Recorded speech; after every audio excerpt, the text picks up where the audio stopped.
nos entreprises vont devoir être compétitives. Cette nouvelle donne qui offre en fait des opportunités, plus d'opportunités à nos entreprises, mais bien sûr, cette nouvelle donne qui ouvre également le marché sénégalais à des acteurs africains en fait. Et il était important d'échanger avec le Conseil économique, social et environnemental pour s'accorder un peu sur les politiques publiques qu'il faudra donc mener à bon port dans les meilleurs délais pour que non seulement durant la deuxième phase du plan Sénégal émergent, que le secteur privé soit vraiment le moteur de la croissance, parce que sans secteur privé, point de création de richesse et point de création d'emplois. Donc c'était extrêmement important. Et c'était extrêmement important également d'échanger avec les conseillers sur les challenges, sur les difficultés éventuelles et se mettre d'accord donc sur les solutions à proposer. Donc je me réjouis que le Conseil ait pu voter à l'unanimité le projet d'avis et que nous avons, dont nous avons pris connaissance, donc qui fera un peu, qui sera un peu pour nous une sorte de, je dirais, de feuille de route, parce que toutes les politiques que nous avons mis en place jusqu'ici ont tenu déjà compte d'une bonne partie des avis qui ont été proposés en fait par les conseillers, mais surtout ce que nous prévoyons de faire durant la mise en œuvre de cette deuxième phase du plan Sénégal émergent, c'est vraiment de tenir compte de ces avis-là, comment soutenir davantage l'entreprise nationale, comment faire pour qu'elle soit davantage actrice en fait des projets PPP, qu'elle soit davantage actrice dans l'exécution des projets publics, comment en fait augmenter l'activité économique nationale pour que les entreprises aient plus de business, donc pour que les entreprises en fait recrutent davantage. Comment harmoniser davantage les instruments financiers de l'État, donc qui apportent un soutien non seulement aux entreprises du secteur formel, mais également du secteur informel, qui également soutiennent les jeunes, les femmes, avec différents instruments. Comment les harmoniser, et ça c'était une question importante. La question du coût de l'énergie, donc des facteurs de production, a été soulevée également avec des pistes de réflexion et de solutions. Là également, vraiment la question de l'intégration sous-régionale avec la création de la monnaie unique.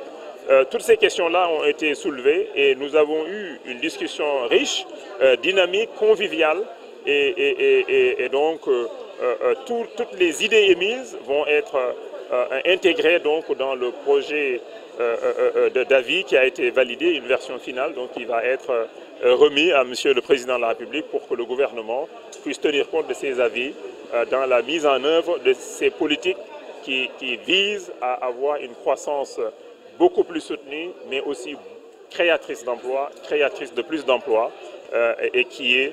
beaucoup plus inclusive que dans le passé. Oui, comme vient de le dire le ministre de l'économie et du plan de la coopération,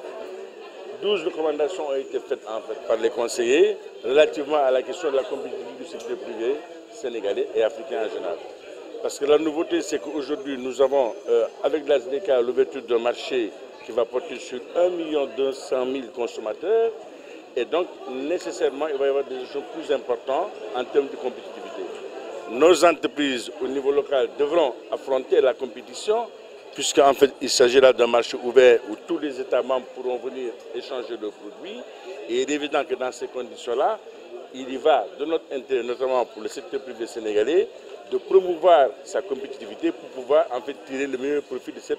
ouverture qui est la SDK.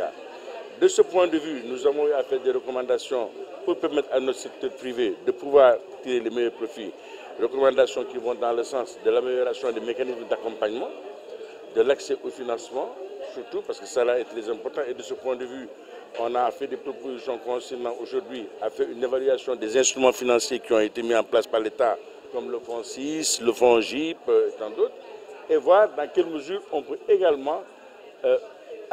faire en sorte que l'actionnariat populaire puisse venir investir dans le capital des entreprises. Parce que vous savez qu'on ne peut pas financer le développement uniquement en nous basant sur l'aide publique au développement et sur les investissements directs étrangers, parce que c'est une question de souveraineté nationale. Nous avons besoin de trouver nous-mêmes nos propres ressources pour financer le développement. Et c'est pourquoi une réforme va être engagée. Nous avons proposé qu'une réforme soit engagée au niveau du système fiscal pour permettre aujourd'hui d'élargir la base de l'assiette fiscale et donc de capter beaucoup plus de ressources. Nous avons proposé également de faire en sorte que les Sénégalais puissent améliorer leur épargne parce que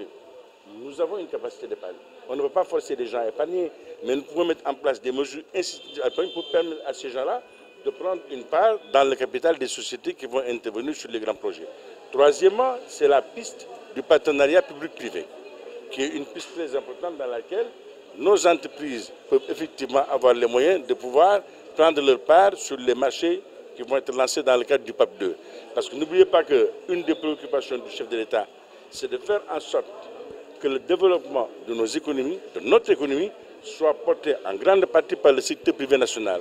Ce serait vraiment aujourd'hui préoccupant si tout ce développement est pris en charge par des entreprises étrangères. Et c'est pourquoi aujourd'hui le chef de l'État est en train de mettre tous les moyens